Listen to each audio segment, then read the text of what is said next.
Mishra. Y factor में आपका स्वागत है। मैं हूं योगेश मिश्रा। राहुल गांधी ने अमेठी से वायनाड तक की यात्रा का एक नया सिलसिला शुरू किया है। अब पहली बार वो 2 सीटों से चुनाव लड़ रहे हैं। एक दक्षिण केरल की वायनाड सीट है और दूसरी उनकी पारंपरिक अमेठी सीट है। पिछले 5 सालों से लगातार स्मृति ईरानी उन्हें अमेठी सीट पर अपनी उपस्थिति दर्ज करा करके तंग करती आ रही हैं।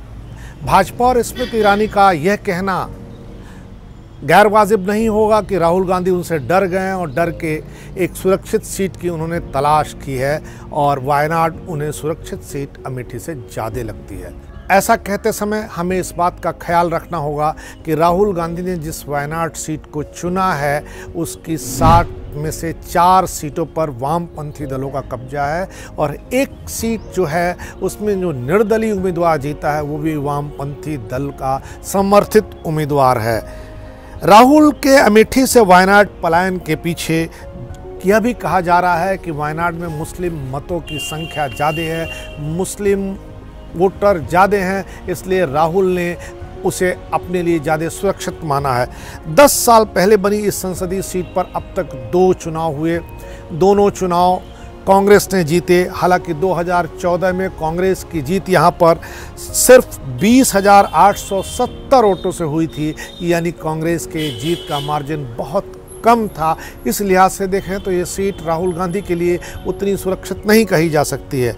लेकिन राहुल के इस फैसले की पड़ताल करें तो तमाम और दूसरे रोचक तथ्य भी हाथ लगते हैं। मसलन वायनाड में सचमुच मुस्लिम आबादी 48.65% है, ईसाई यहाँ 11% हैं, अनुसूचित जनजाति यहाँ 8% है, अनुसूचित जाति 6% हैं, जबकि अमेठी में मुस्लिम आबादी की संख्या सिर्फ 33.04% बैठती है। गांधी परिवार जब जब संकट में होता है तब तब दक्षिण का रास्ता पकड़ता है। यह एक टोटका भी हो सकता है और एक मुहूर्त भी मानिए, यह मांगलिक लक्षण भी हो सकता है गांधी परिवार के लिए।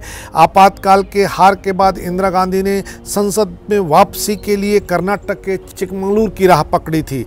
यह वर्ष था 1978।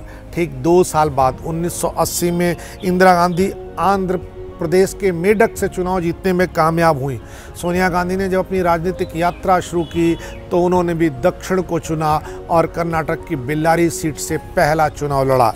इस लिहाज से देखा तो यह कांग्रेस की सरकार बनाने का टोटका हो सकता है। राहुल दक्षिण के वायनाड पहुंच गए हैं।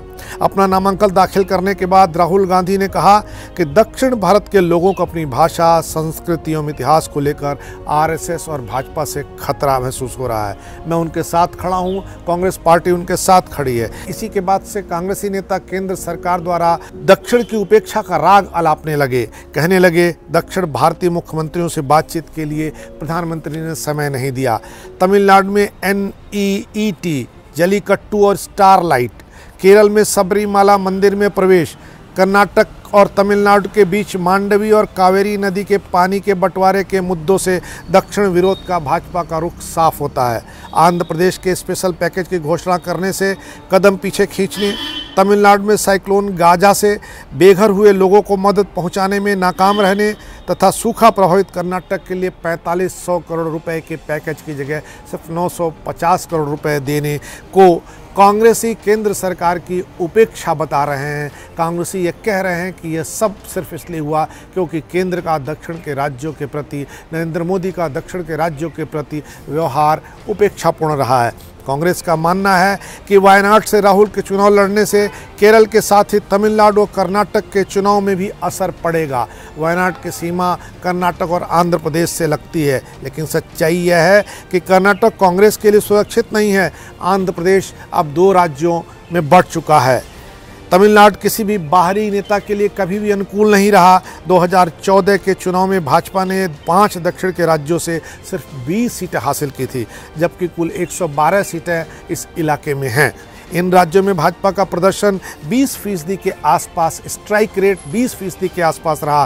कांग्रेस और भाजपा को दोनों को यह समझना चाहिए कि मैदान मारने के लिए किसी भी हथियार का उपयोग ठीक नहीं है। उत्तर दक्षिण नहीं, पूरे भारत को एक समझकर जब तक रणनीति नहीं बनाई जाएगी तब तक देश के विकास के सवाल पूरी तरह हल नहीं होंगे। हालांकि उत्तर और दक्षिण का ट्रेंड हमेशा अलग रहा है। 1977 में जब पूरा देश कांग्रेस को खारिज कर रहा था, तब भी दक्षिण के आंध्र ने कांग्रेस को 42 में से 41 सीटें दी थी। पूरे देश में कांग्रेस को 153 सीटें मिली थी। जनता पार्टी की सरकार बनी थी। सवाल यह उठता है कि राहुल गांधी इन दोनों सीटों से जीतने के बाद आखिर अगर जीतते हैं तो किस सीट को छोड़ेंगे, यह भी लाख टके का एक सवाल है।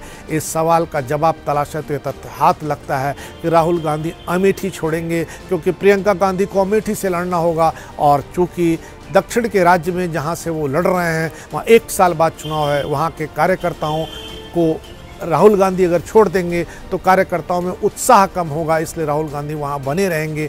वायनाड में अमेठी से प्रियंका गांधी चुनाव लड़ सकती हैं। इस उम्मीद के साथ इस बार इतना ही। अगली बार फिर मिलेंगे नए तथ्य और नए सत्य के साथ। तब तक के लिए नमस्कार। Y factor with Yogesh Mishra.